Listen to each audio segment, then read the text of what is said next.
Hi, I'm Gandalf Clark. I'm Ellen Clark.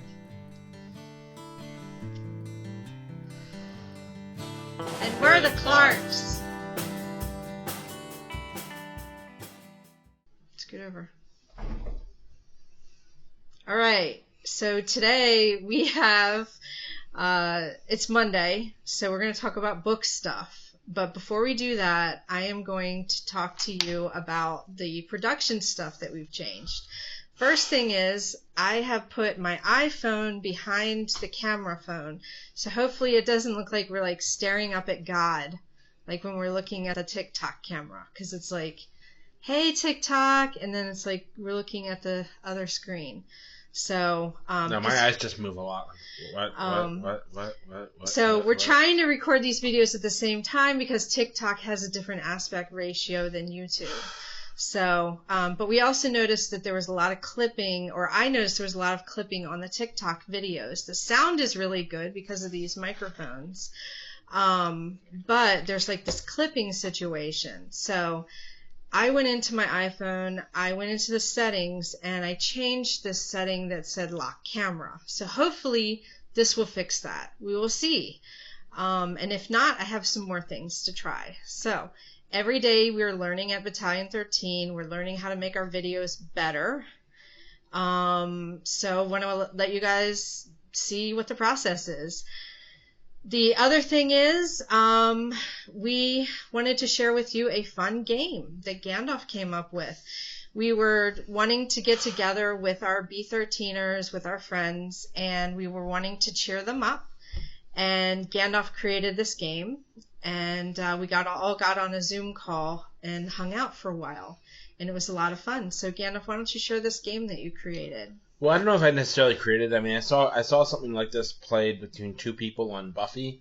Okay. Between Xander and Willow a long time ago. I didn't take it directly from there, but it was something I found online where you say a line from a movie, and then somebody has to guess what movie it is. Right. And we weren't keeping score or anything, but I'm guessing you could keep score like on your phone or something, have everyone's name, have a point next to everyone's name as they guess the right movie, and it goes around in a circle. It's not one where the person who guesses right gets to do the next one.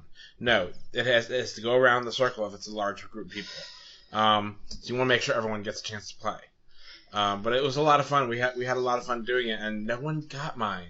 Yeah, but what was kind of fun at the end is that we had a list of movies that people hadn't watched, and then we shared the list of movies. So we have like a whole bucket list of movies. Homework movies we have to watch. Homework movies, and then, these are movies that mean a lot to our friends and each other. And so now we can watch these movies and discuss them with each other. And it was something fun for us to do virtually together. Yeah. So try it with your friends. Let us know what you think, and let us know, have you played a version of this game before? 'Cause there's times when you can't get together with your friends because they might be sick. I mean, I've been dealing with this kidney stone. I've been dealing with this IBS situation. Can't really get out of the house all the time. And, you have to come up with your own fun. So let us know what you think.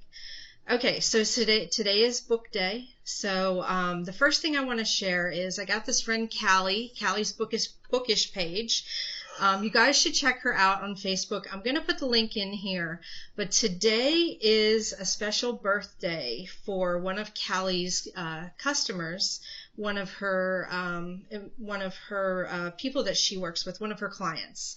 Sari Musa Romances. Now, Callie does a lot of romance books. So if you're into romance, you have to follow Callie. It's Sarah Musa Romance's birthday, and to celebrate the birthday, they're giving away paper book copies, they're giving away bookmarks, and they're giving away book plates. All you have to do to win this is just comment on the Facebook post.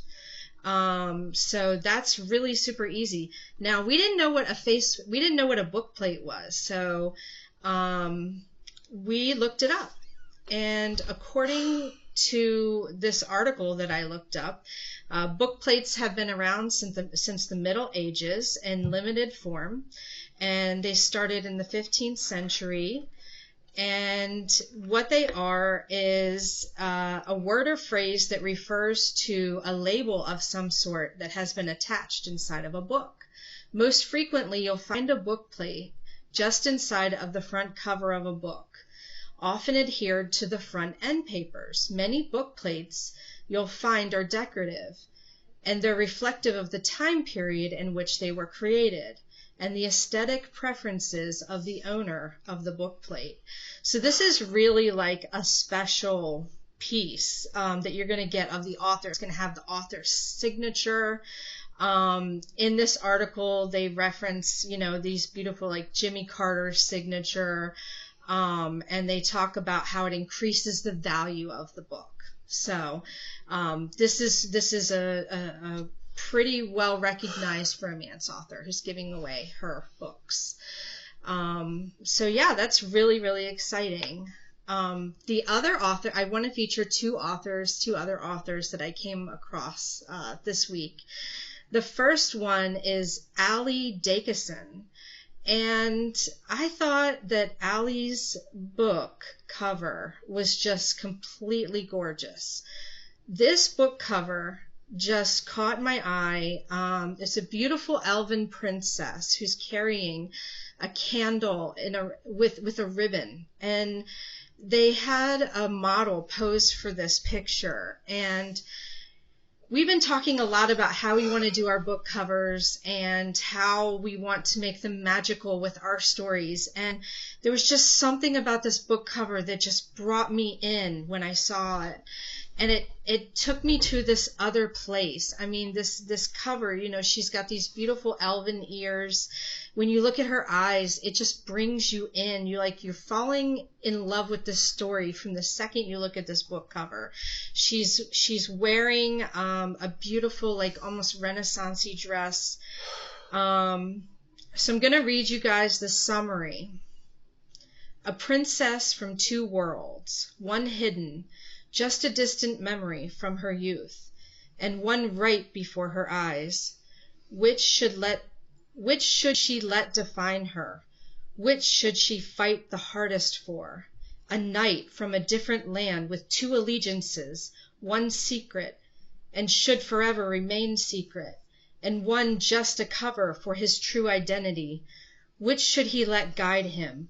Which should be his driving force? Together they fight against an evil thought to be long dead. Discover secrets about each other. Watch friends die for a cause and save their world.